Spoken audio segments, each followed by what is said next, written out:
विद्यार्थी मित्रांनो, इयत्ता 12वीच्या वर्षातला पहिलाच आपला हा मराठीचा अध्यापनाचा तास. मराठीचं इयत्ता 12वीचं पुस्तक आपण सर्वांनी पाहिलं असेल. त्या पुस्तकाचं जे काही मुखपृष्ठ आहे ते मुखपृष्ठ आपण पाहिलं असेल.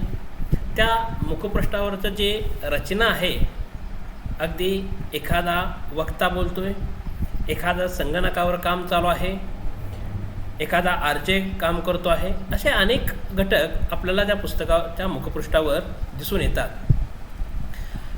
प्रामुख्यानं पुस्तकाची जर रचना पाहिली तर एक 6 भागामध्ये पुस्तक आपल्याला विभागलेलं दिसून येतं. त्यातला पहिला भाग आहे तो मग पाठ कविता, त्यालाच आपण गद्य आणि पद्य असं संबोधतो. भाग दुसराही गद्य आणि पद्य या घटकामध्ये आपल्याला विभागलेला दिसून येईल. याच्या अगोदरची जी पुस्तकं होती त्या पुस्तकामध्ये गद्य एका बाजूला, पद्य एका बाजूला अशी विभागणी केलेली दिसून येत होती. परंतु इयत्ता 11वी आणि इयत्ता 12वीचं पुस्तक आपण पाहिलं तर एखादा गद्याचा घटक, एखादा पद्याचा घटक आपल्याला अभ्यासाला दिलेला दिसून येतो. त्याचबरोबर जो भाग तिसरा आहे तो म्हणजे साहित्य प्रकार. इयत्ता 11वीला आपण एक नाटक नावाचं साहित्य प्रकार अभ्यास केला. आता इयत्ता 12वीला कथा साहित्य प्रकार परिचय आपण करून घेणार आहोत. चौथा घटक आहे तो म्हणजे उपयोजित मराठी. त्या उपयोजित मराठीलाच आपण व्यावहारिक मराठी असं संबोधलं जातं. त्याच्यामध्ये मुलाखत असेल, माहितीपत्रक असेल, अहवाल असेल, वृत्तलेख असेल, या 4 घटकाची विभागणी केलेली दिसून येते. आणि 5वा घटक आहे व्याकरण व लेखन. त्यातलाच 6वा घटक आहे तो म्हणजे परिशिष्टे. असे 6 घटकामध्ये पुस्तक आपल्याला विभागलेलं दिसून येतं. त्यातला पहिला घटकातला एक गद्य घटक आपण अभ्यासणार आहोत. त्या घटकाचं नाव आहे वेगवशता. या पाठाच्या नावावरून लक्षात येतं आपल्याला वश करणे म्हणजे काय, अधीन करणे, वश होणे, त्या एखाद्याच्या अधीन जाणे. लेखकाने इथं वेगवशता असं घटकाला नाव दिलेलं आहे. म्हणजे आपण वेगाच्या अधीन कसा होतो हे या घटकामध्ये लेखकाने सांगितलेलं आहे. ह्या घटकाचे लेखक आहेत प्राचार्य शिवाजीराव भोसले. प्राचार्य शिवाजीराव भोसले यांचा जन्म 1927, मृत्यू 2010 साली झाला. प्राचार्य शिवाजीराव भोसले हे नामवंत वक्ते, महाराष्ट्रातील सुप्रसिद्ध विचारवंत आणि व्यासंगी लेखक. देशात आणि विदेशात अनेक विषयांवर व्याख्यानमाला गाजवल्या. पुणे येथील वसंत व्याख्यानमालेत सलग 28 वर्ष व्याख्याने दिली. एखाद्या वक्त्याला एखाद्या व्याख्यानमालेत सलग 28 वर्ष बोलायला मिळणं हे सद्भाग्यच असतं. 28 वर्ष जरी श्रोत्यांनी ऐकले तरी प्राचार्य शिवाजीराव भोसले यांना श्रोते कंटाळले नाहीत. म्हणजेच त्यांचं व्याख्यान किती दर्जेदार असेल हे याच्यावरून आपल्याला लक्षात येतं. आपल्याच या दी मॉडेल वेदांगी प्रशाला व माळीनगर या शाळेमध्ये 1996ला प्राचार्य शिवाजीराव भोसले यांचं व्याख्यान झालं होतं. मला अजूनही आठवतं, पाऊस पडत होता. प्राचार्य शिवाजीराव भोसले व्यासपीठावरून बोलत होते आणि व्यासपीठाच्या समोर इयत्ता 8वी, 9वी, 10वी, 11वी, 12वीचे विद्यार्थी बसले होते. परंतु एकही विद्यार्थी पाऊस जरी पडत असला तरी जागेवरून हलला नव्हता. त्यांची जी भाषा होती ओघवती होती, विद्यार्थ्याच्या मनाला भिडणारी भाषा होती. त्यामुळे एकही विद्यार्थी जागचा हलला नव्हता. प्राचार्य शिवाजीराव भोसले यांनी फक्त व्याख्यानच दिले नाहीत तर आपल्या विद्यार्थ्यांनी चांगलं वक्ता व्हावा यासाठी काही ग्रंथसंपदा निर्माण केली, काही साहित्य निर्माण केले. पहिलं त्यांच्या साहित्याचं नाव आपल्याला सांगता येईल कथा वक्तृत्वाची. म्हणजे एखादा मुलाला वक्तृत्वाची आवड आहे आणि प्राचार्य शिवाजीराव भोसले यांचं हे पुस्तक वाचलं तर आपोआपच त्या वक्तृत्वाच्या काही ज्या ख्याती आहेत त्या त्याला काय होतील, ज्ञात होईल. दुसरं त्यांचं पुस्तक आहे जागर खंड 1 व 2. हे 2 भागामध्ये पुस्तक आपल्याला विभागलेलं दिसून येईल. त्यानंतर जीवनवेद हे 3रं पुस्तक, दीपस्तंभ देशोदेशीचे दार्शनिक, मुक्तिगाथा महामानवाची, यक्षप्रश्न हे पुस्तकं त्यांनी लिहिले आहेत. त्याचबरोबर हितगोष्टी इत्यादी ग्रंथ प्रकाशित औरंगाबाद येथील डॉक्टर बाबासाहेब आंबेडकर मराठवाडा विद्यापीठाचे माजी कुलगुरू, राजश्री शाहू महाराज पुरस्कार कोल्हापूर, श्रीमंत मालोजीराजे स्मृती पुरस्कार फलटण अशा पुरस्कारांनी प्राचार्य शिवाजीराव भोसले यांना सन्मानित करण्यात आलं होतं. या वेगवशता या वैचारिक पाठामध्ये लेखकाने अतिवेगाच्या आहारी गेलेल्या माणसांच्या विकृतीवर नेमकेपणाने बोट ठेवले आहे. वेळ आणि श्रम वाचवण्यासाठी वाहनांची गरज लेखकालाही पडते, मात्र गरज नसताना खोट्या प्रतिष्ठेपायी कर्ज काढून वाहन खरेदी करण्याच्या वर्तमानकालीन मानसिकतेवर लेखकाने प्रकाश टाकला आहे. महानगरात, शहरात ठराविक वेळेत अनेक ठिकाणी पोहोचून कामे करावी लागतात हे खरे असले तरी नको तितक्या वेगाने वाहने चालवून लोक अपघातांना निमंत्रण देताना दिसतात. याचे लेखकाला वैषम्य वाटते. वेळ वाचवण्यासाठी माणसे वाहने वापरतात, परंतु माणसे वाचलेला वेळ पुन्हा वाहन चालवण्यात वाया घालवतात. तेव्हा वाहने माणसांवर स्वार होतात अशी मार्मिक टिप्पणी लेखक करतात. अफाट वेगाने वाहने चालवण्याच्या प्रवृत्तीमुळे वाहनचालकाच्या शरीर मनावर अनावश्यक ताण निर्माण होतो. त्यामुळे स्वत्व आणि स्वास्थ्य हिरावून घेणारा अनैसर्गिक वेग कमी करण्याबाबत लेखक शेवटी कशा प्रकारे स्पष्ट इशारा देतात हे या पाठातून आपण अभ्यासूया. लेखकाने प्रस्तावनेमध्येच अगदी व्यक्ती खोट्या प्रतिष्ठेपायी कर्ज काढून वाहन खरेदी करतात हे अगदी सत्य आहे. फक्त वाहनच नाही तर छोटंसं उदाहरण आपण अभ्यासाला काय हरकत नाही. एखादा व्यक्ती कर्ज काढून घर बांधतो, घर बांधणं अगदी गरजेचंच आहे, परंतु कर्ज पहिलंच कर्ज असताना सुद्धा आणखी कर्ज काढून ते काय आपल्या खोट्या प्रतिष्ठेसाठी वास्तुक शांतीसुद्धा त्याची काय करतो, दणक्यात घालतो.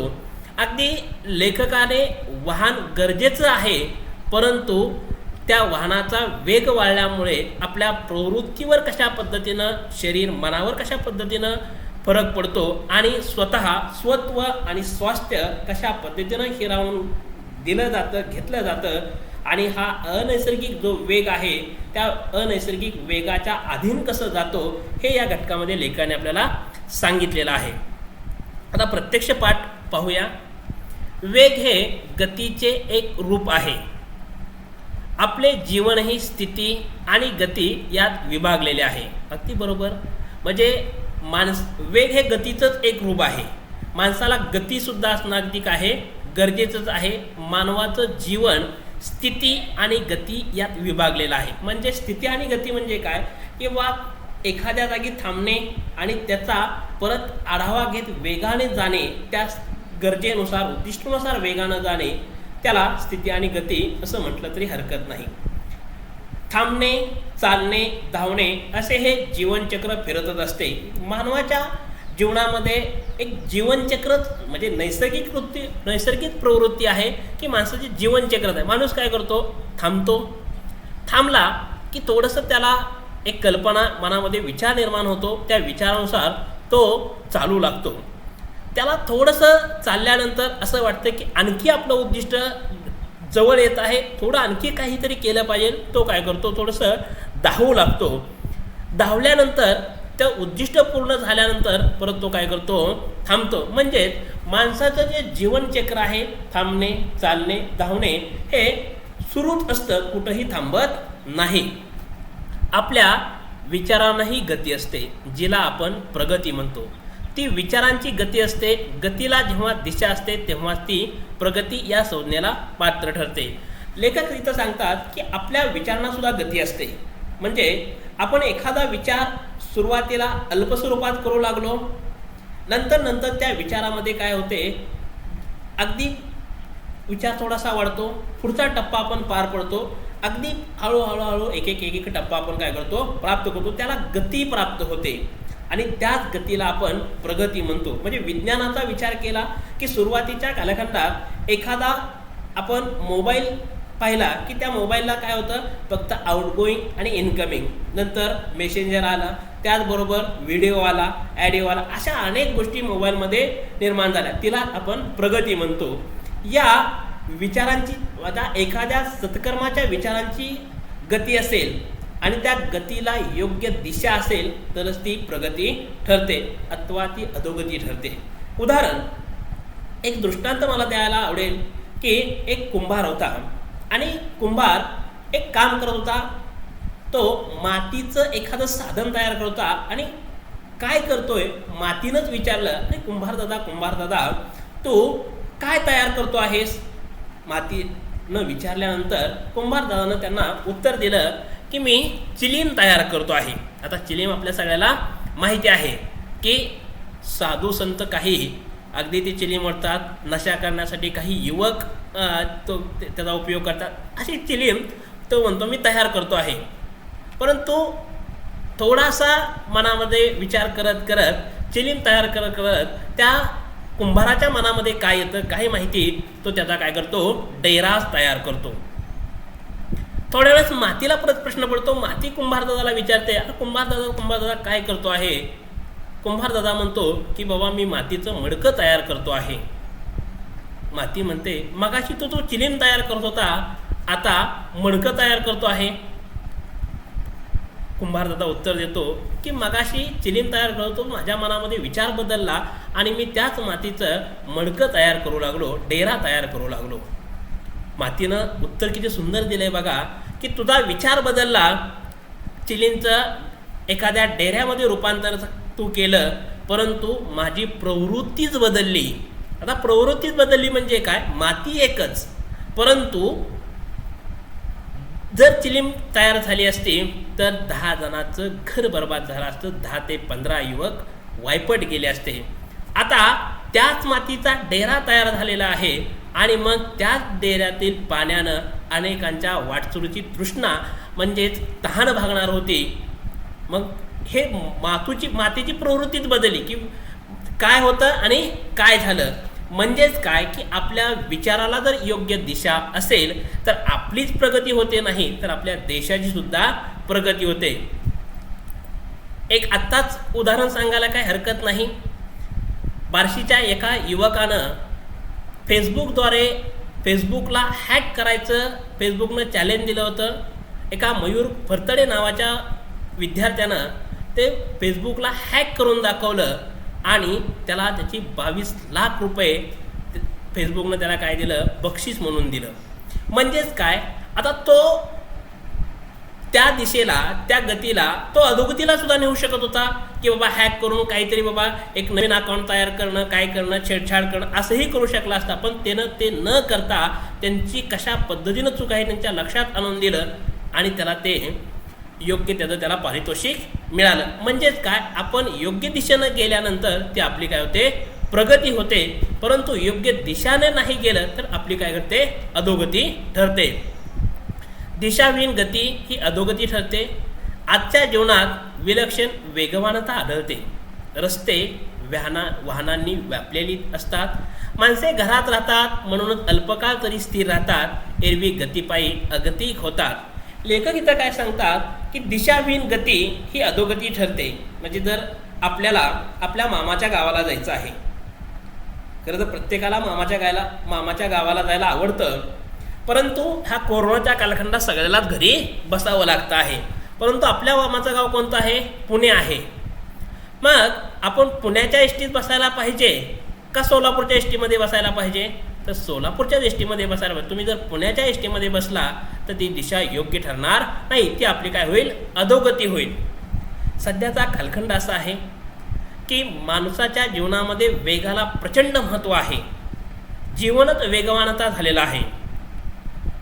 लेखक असं सांगतात की रस्ते जे आहेत ते वाहनांनी व्यापलेले आपल्याला दिसून येतात.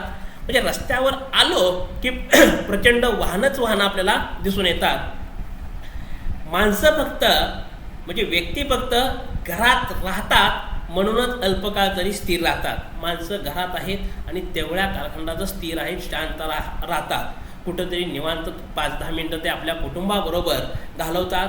एरवी गतीपायी अगतिक होतात. नाहीतर एरवी म्हणजे प्रत्येकाला वाटत असतं की बाबा मी काहीतरी करणं गरजेचं आहे, आणि तो इतका म्हणजे विचाराधीन होतो की बाबा मला काहीतरी करायचे, आणि तो काय करतो, प्रत्येक घटकामध्ये गती घेण्याचा प्रयत्न करतो. अहोरात्र भरारणारी आणि थरारणारी वाहने पाहिली म्हणजे आश्चर्य वाटते. ही आली कोठून, आली कशी आणि कशासाठी?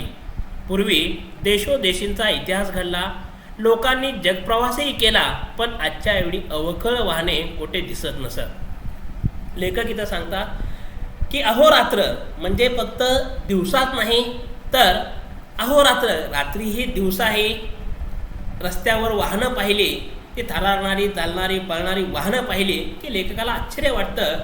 काय आश्चर्य वाटतं की वाहनं नेमकी आली कुठून, म्हणजे एवढी वाहनं रस्त्यावर आली कुठून, आली कशी, म्हणजे बाबा ही आली कशी, कुणी याला एवढं निर्माण केलं आणि कशासाठी, म्हणजे याचं उद्दिष्ट काय, एवढ्या वाहनांची तर गरज आहे का, हाही प्रश्न लेखकाला पडतो. अगदी बरोबर आहे. आजही आपण एखाद्या शहरात मुंबईसारखं, पुणेसारखं, बेंगलोरसारखं, हैदराबादसारखं एखादं शहर पाहिलं आणि एखादा व्यक्ती ऑफिसला जात असेल, तर ऑफिसला जाताना त्या व्यक्तीला एखाद्या 4 व्हीलरची गरज आहे का, तर कदापि नाही. परंतु एकच व्यक्ती एका मोठ्या गाडीत चालताना आपल्याला दिसून येतं. अनेक अशी वाहनं आपल्याला रस्त्यावर दिसून येतात. मग आपल्याला असा प्रश्न पडतो की पूर्वी सगळे होतेच, वेगवेगळ्या देशांनी वेगवेगळा इतिहास घडवलेला आहे, आणि मग एवढा इतिहास घडत असताना त्या कालखंडात प्रगती होत होती, मग एवढी वाहनं होती का, तर कदापि नव्हती. अनेक देशोदेशाचा इतिहास जर आपण पाहिला तर लोकांनी जगप्रवास केला आहे. अनेक गोष्टी इंग्लंड, भारतामध्ये अगदी मोजकीच लोक आली होती, त्यांनीही प्रवास अगदी बोटीनं केला होता, म्हणजे वाहनं अगदी कमी होती. पण आजच्या एवढी अवखळ वाहने कुठं दिसत नाहीत. पूर्वीच्या कालखंडात कमी स्वरूपात वाहनं असतील, परंतु अवखळ आपण कोणाला म्हणतो, ज्याला थोडंसं नासमज आहे त्याला, म्हणजे एवढी अवखळ वाहनं काही कुठे दिसत नव्हती. अगदी मोजकी वाहनं असतील, गरजेपुरती वाहनं त्या कालखंडात असतील. आता माणूस घरातून दारात आला की वाहनांवर आरूढ होतो. आरूढ होणे म्हणजे काय, स्वार होणे, म्हणजे वाहनावर बसणे. अगदी म्हणजे एखाद्या युवकापासून अगदी प्रौढ व्यक्तीपर्यंत, ज्येष्ठ व्यक्तीपर्यंत आपण पाहिलं, घरातून माणूस बाहेर आला की लगेच वाहनाशिवाय तो जात नाही. मग गरज असे अगर नसे, आपण इथं विचार करू की वाहनांची गरज आहे. आता माणूस घरातून दारात आला की वाहनांवर आरूढ होतो. वेळ थोडा असतो, कामे बरीच असतात, पायी चालत ती उरकता येत नाहीत. जीवन हे दश दिशांना विभागलेले आहे. मुलांची शाळा एका टोकाला, आपले कार्यालय दुसऱ्या टोकाला, मंडई एका बाजूला, तर दवाखाना दूर कुठल्या तरी दिशेला आपल्याला दिसून येतो. लेखकाने इथं किती सुंदर सांगितलंय बघा की वाहनांची गरज आहे. का गरज आहे, व्यक्तींकडे वेळ थोडा असतो, म्हणजे अगदी वेळ कमी असतात, कामं मात्र बरीच आहेत. मानवाकडे म्हणजे 24 तास वेळ असून त्यातल्या 12 तासांचा विचार केला तर माणसाला स्वतःची कामं करण्यासाठी 12 ताससुद्धा कमी पडतात, आणि अनेकांना 12 ताससुद्धा अगदी जास्त होतात, तासभरसुद्धा जास्त. अनेक आहे अशा गोष्टी.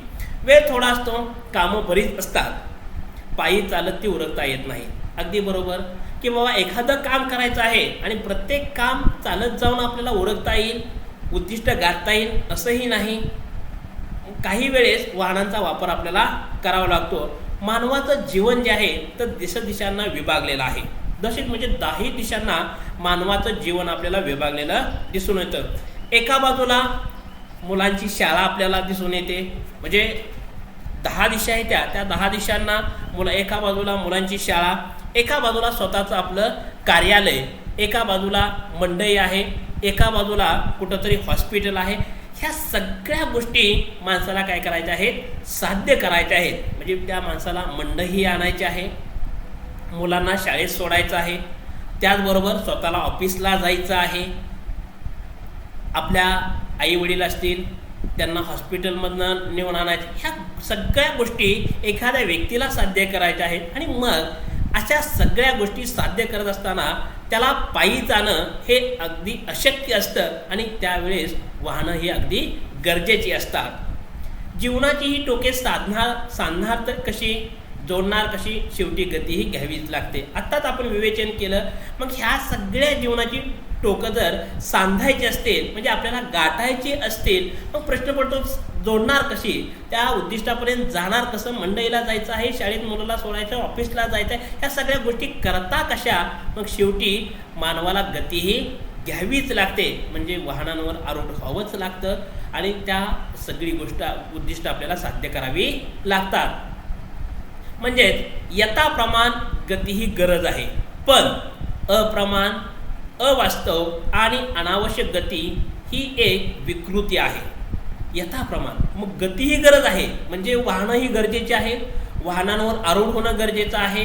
परंतु अप्रमाण म्हणजेच काय की बाबा एखाद्या वाहनाचं स्पीड आपल्याला 30 स्पीडनं आपण जाऊ शकत असेल, परंतु त्याचं विनाकारण आपण स्पीड वाढवलं, 60-70 80 गेलो, ते अप्रमाण स्पीड गरजेचं नाही. अवास्तव म्हणजेच बाबा वास्तव विचार केला तर एखाद्या घटकाकडे जायला मला 20 म्हणजे माझ्या शाळेतून, माझ्या घरातून माझ्या शाळेत जायला मला 20 मिनिटे लागतात.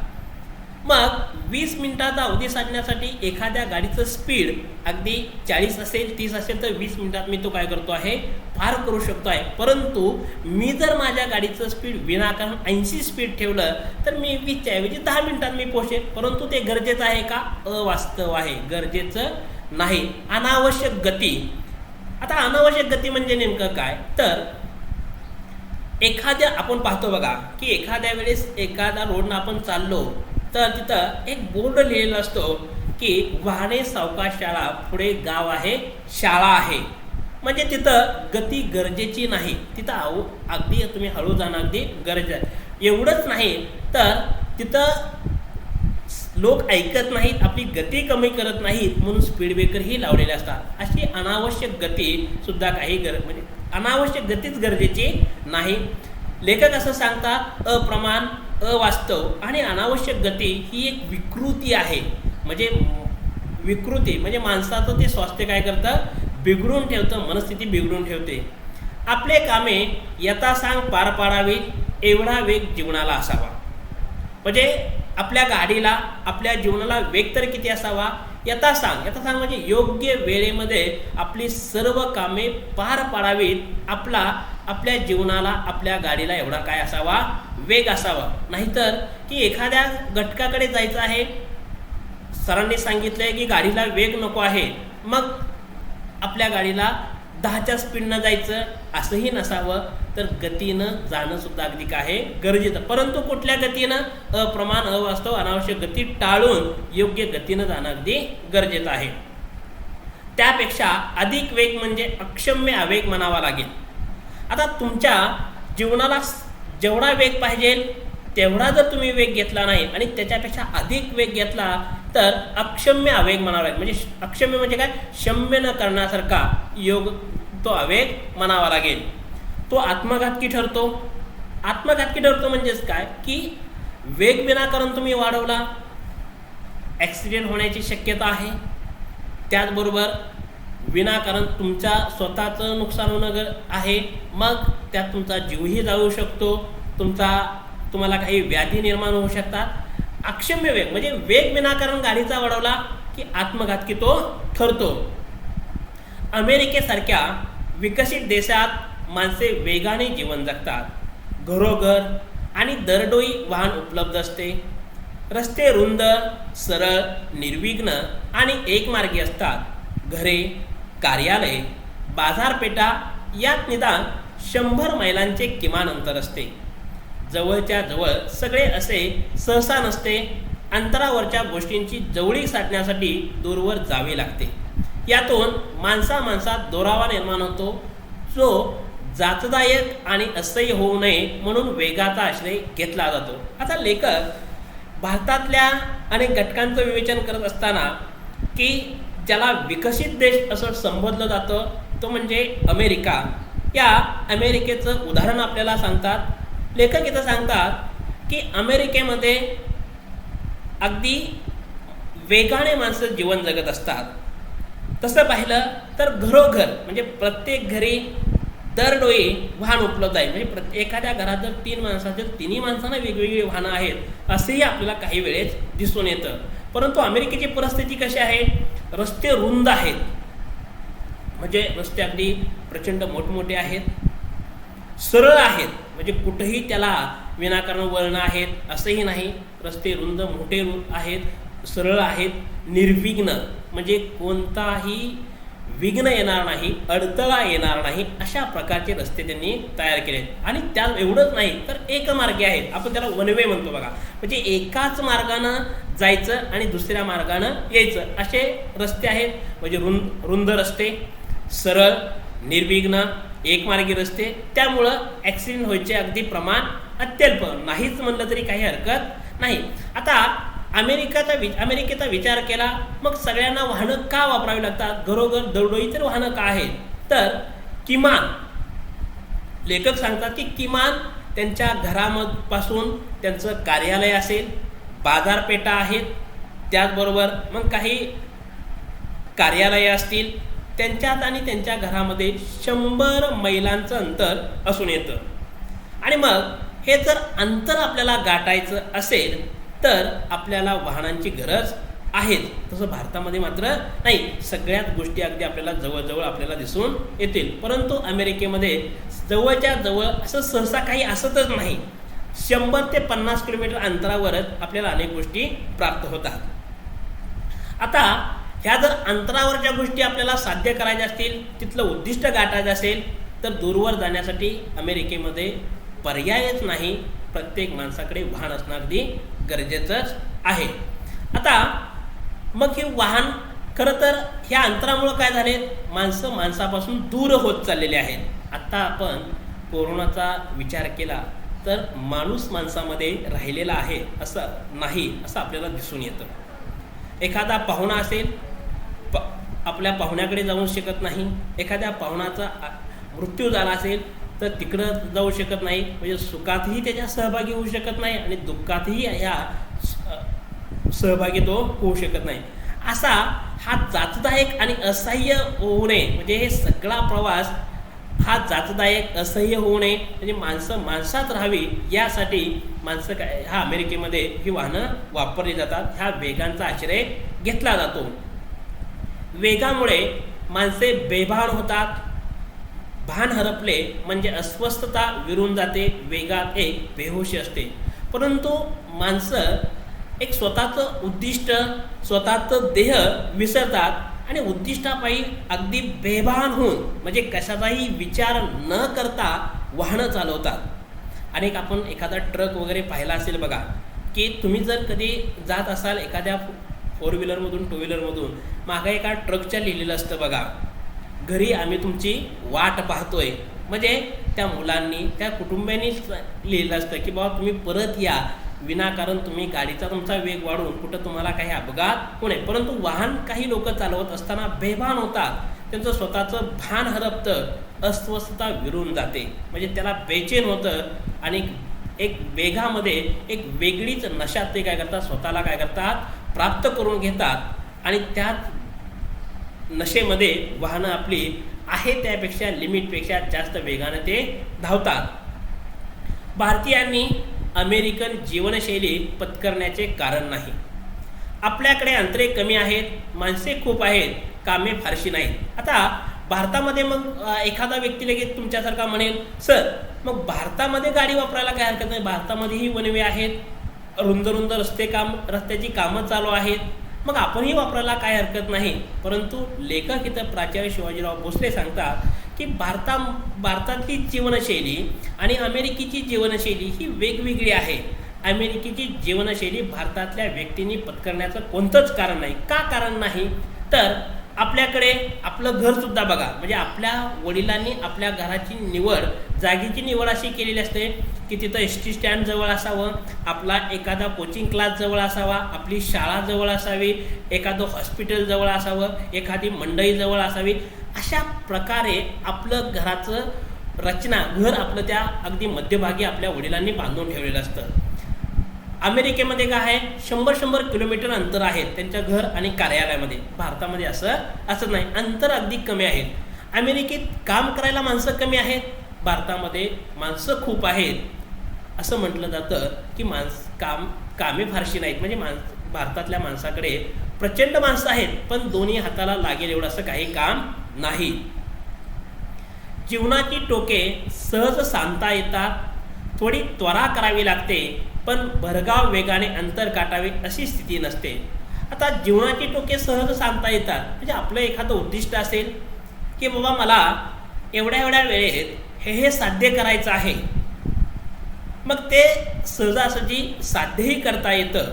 फक्त काय करावं लागतं, थोडी त्वरा करावी लागते. त्वरा म्हणजे काय की वेळेच्या अगोदर निघावं लागतं. म्हणजे तुम्हाला जर एखाद्या ठिकाणी 11 वाजता पोहोचायचं असेल तर मग ते अंतर किती किलोमीटर आहे, 20 किलोमीटर असेल तर 20 किलोमीटर अंतर जायला तुम्हाला जर 30 मिनिटाचा कालखंड लागत असेल तर तुम्ही अगोदर 30 मिनिटं घरापासून हलणं अगदी काय आहे, गरजेचं आहे. म्हणजे अगोदर तुम्हाला घरातून निघावं लागेल. परंतु भरधाव वेगानं अंतर काटावे अशी स्थिती नसते. परंतु मग असंच नाही की बाबा 11 वाजता नाही पोचलो तर माझं प्रचंड नुकसान होणार आहे आणि त्यामुळं भरधाव वेगानं मला वाहन तिथं गेलंच पाहिजे असं काही असत नाही. थोडं जरी 5-10 मिनटं उशीर झाला तरी माणसाच्या जीवनामध्ये जास्त काही फरक पडत नाही. आता तसा अगदी म्हणजे वेळेला महत्त्व आहेच, कारण वेळेचं महत्त्व कसं आहे, जर एखादा न्यूजपेपर असेल तर त्या न्यूजपेपरची व्हॅल्यू 12 तासाची आहे, दुसऱ्या दिवशी त्याला जास्त महत्त्व असत नाही. म्हणजे एकाच दिवशी आजचा आणि कालचं वृत्तपत्र आपल्या डोळ्यासमोर असेल तर कालचा एखादा व्यक्ती वाचणार नाही वृत्तपत्र, पण आजचा आपण लगेच हातात घेऊन वाचेल. म्हणजे वेळेचं महत्त्व आहे. एखादा धावपट्टू आहे, हुसेन बोल्ट नावाचा धावपट्टू आपल्या सगळ्याला माहिती असेल की त्याच्या वेगापुढे अजूनही एखादा व्यक्ती गेलेला नाही, परंतु त्याच्या आणि दुसऱ्या धावपट्टूच्या वेगामध्ये 30 सेकंदाचं अंतर पडलं तर दुसरा जो येणारा क्रमांक आहे तर त्याला 30 सेकंदाचं गतीचं महत्त्व त्याला वेगळं असणार आहे. म्हणजे प्रत्येक वेळेस असं असणार नाही की भरधाव वेगाने आपण एखादी स्थिती उद्दिष्ट आपलं गाठणं गरजेचं. वेग माणसाला महत्त्वाचा आहे, परंतु अतिवेग, अप्रमाण, अवास्तव वेग काही महत्त्वाचा नाही. मुंबईसारखे विस्तीर्ण नगर गाड्यांनी सांधलेले असते. गाड्या रुळावरून चालतात, त्यात भरकटणे फारसे नसते. गाडीत चालले म्हणजे माणसाचे धावणे थांबते. आता मुंबईसारख्या शहराचा विचार केला, ते शहर अगदी विस्तीर्ण आहे, गाड्यांनी सांधलेले असते. म्हणजे रोडवर गाड्या भरपूर अति प्रमाणात आपल्याला दिसून येतात. ट्रॅफिकवर तेवढ्या प्रचंड गाड्या आपल्याला दिसून येतात. त्याचबरोबर रेल्वे आहेत, रेल्वे रुळावरून चालतात आणि त्या म्हणजे फारसं भरकटणं म्हणजे त्यांचे ॲक्सिडेंट होणे, त्याला अपघात होणे हे फारसं असत नाही. आणि काही माणसं ज्यावेळेस रेल्वेमध्ये जातात त्यावेळेस त्यांचं थोडंसं धावणं थांबतं. म्हणजे ते घरात ज्याप्रमाणे की माणूस सुखरूप असतो त्याप्रमाणे त्या गाडीची थोडी त्याला शांतता लाभलेली आपल्याला दिसून येते. परंतु हेच जर एखाद्या 2 व्हीलरवरून 4 व्हीलर म्हणून मुंबईसारख्या रस्त्यावरून तो जात असेल तर तो सुरक्षित असेलच असं नाही. त्याच्याकडे जर एक योग्य वेळेतलं नियोजन असेल, त्याच्या गाडीचा योग्य स्पीड असेल तरच त्या माणसाचं जीवन सुखकारक आहे असंही म्हणायला काही हरकत नाही. खरी अडचण असते ती रस्त्यावरून येणाऱ्या जाणाऱ्या 2 आणि 4 चाकी वाहनांची. त्यांचा वेग मर्यादित ठेवला तर ती साधने म्हणून उपयोगी पडतात. मी आत्ताच विवेचन केलं की रस्त्यावर खरी अडचण कोणाची आहे, म्हणजे रेल्वेची अडचण नाही, विमानाची अडचण नाही, रस्त्यावर अडचण आहे ती 2 चाकी आणि 4 चाकी वाहनांची. त्यांचा वेग मर्यादित ठेवला तर ती साधने म्हणून उपयोगी पडतात. म्हणजे आपण आपल्या गाडीचं स्पीड मर्यादित ठेवलं, मग 4 व्हीलर असेल. आत्ता शासनानं काही नियमसुद्धा घालून गेलेत. तुम्ही जर शहराच्या ठिकाणी कधी चालला असाल, म्हणजे पुण्याला चाललेला आहात, सोलापूरला चाललेला आहात, रस्त्याच्या कडेला एखादी पोलिसांची गाडी आपल्याला दिसून येते आणि त्या पोलिसांच्या गाडीमधून काय करत असतो, एक पोलीस स्वतःचा लॅपटॉप घेऊन पाठीमागच्या बॅकसाईडला बसलेला असतो आणि मागच्या काचेतून येणाऱ्या जाणाऱ्या वाहनांवर तो निरीक्षण करत असतो. काय नेमकं करत असेल तो निरीक्षण, कुणाला सांगता येईल?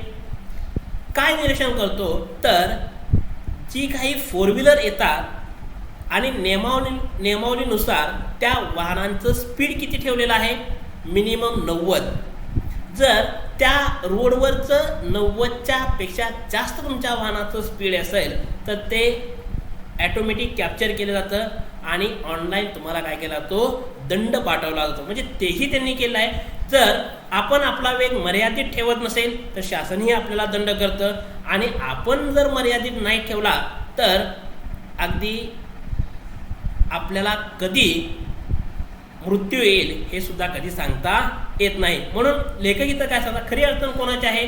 रस्त्यावरून जी 2 चाकी 4 चाकी जी वाहनं जातात त्यांची आहे. त्यांना त्यांचा वेग जर मर्यादित नाही ठेवला तर ती वाहनं म्हणून काही उपयोगी पडत नाही, ती साधनं म्हणून काही उपयोगी पडत नाहीत. परंतु त्या वाहनांचा वेग तुम्ही मर्यादित ठेवला तर अगदी तुम्हाला ते उपयोगी पडतील. वेळ आणि श्रम वाचवण्यासाठी त्यांचा उपयोग होतो. पण अनेकदा असे घडते की वाचलेला वेळ घालवावा कसा हे कळेनासे होते आणि मग तो घालवण्यासाठी पुन्हा माणसे वाहनांच्या आहारी जातात. आता बघा, लेखकाने किती बारकाईनं निरीक्षण लोक समाजाचं केलेलं आहे. लोक काय करतात की आपलं स्वतःचा श्रम वाचवण्यासाठी आणि त्याचबरोबर वेळ वाचवण्यासाठी या वाहनांचा उपयोग करतात. मग ते वाहन 4 चाकी असेल, दुचाकी असेल याचा उपयोग करतात आणि तो वेळ म्हणजे श्रम आणि वेळ त्या वाहनामुळे वाचतोही. म्हणजे तुम्ही कॉलेजला बाबा तुमचं कॉलेज 11 वाजता भरत असेल आणि तुम्ही घरून 10ला निघाला, तुमच्याकडे 4 व्हीलर आहे, 2 व्हीलर आहे आणि तुम्ही बरोबर 11:15 वाजता तुम्ही तुमच्या कॉलेजवर आला. आता राहिलेला 15 मिनिटं काय करायचं म्हणून परत तुम्ही काय करता की आपल्या एखाद्या मित्राला आपल्या बाईकवर 4 व्हीलरमध्ये बसवता आणि विनाकारण काय करता? गिरट्या घालता. म्हणजेच त्या वाहनामुळं वाचलेला जो वेळ आहे तो पुन्हा कसा खर्च करायचा हेही माणसापुढं होणारा काय आहे? प्रश्नच पडतो. आणि त्यामुळं माझ्या विचारानुसार, लेखकाच्या विचारानुसार वाहनं ही योग्य स्पीडमध्ये चालवणं अगदी काय आहे? गरजेचे आहे. आरंभी माणसे वाहनांवर स्वार होतात, मग वाहने माणसांवर स्वार होतात. लेखकाने हे अगदी गंभीरपणे केलेलं वाक्य मला वाटतं.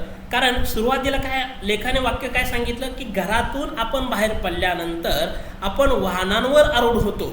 म्हणजे वाहनं आपण काय करतो? वाहनांवर बसतो आणि फिरवतो. परंतु आता असं लेखक सांगतात की वाहनं माणसांवर स्वार होतात. म्हणजे माणसं एवढी वाहनांच्या आहारी गेलेली आहेत की प्रत्येक वेळी, प्रत्येक गोष्टीसाठी, प्रत्येक व्यक्तीला असं वाटतं की आपण काय करावं? वाहनांचाच वापर करावा, त्याच्याशिवाय आपल्याला पर्याय असत नाही. मग ते एखाद्या साध्या गोष्टी असतील, एखादी आपल्याला शाळा कॉलेजमध्ये जायचं असेल, घर जरी जवळ असेल, एखादा मी तर अशा अनेक युवक पाहिलेले आहेत की ग्राउंडवर व्यायामाला जायचं आहे, परंतु ग्राउंडवर व्यायामाला जात असताना सुद्धा की चालत गेलं तर आणखी जास्त व्यायाम होईल, परंतु ग्राउंडपर्यंत जात असताना सुद्धा ते वाहनांचा वापर करतात. म्हणजेच काय की माणसं वाहनांवर अगोदर आरूढ झाली होती, पण आता वाहनच माणसांवर काय झालेले? आरूढ झालेली आहेत.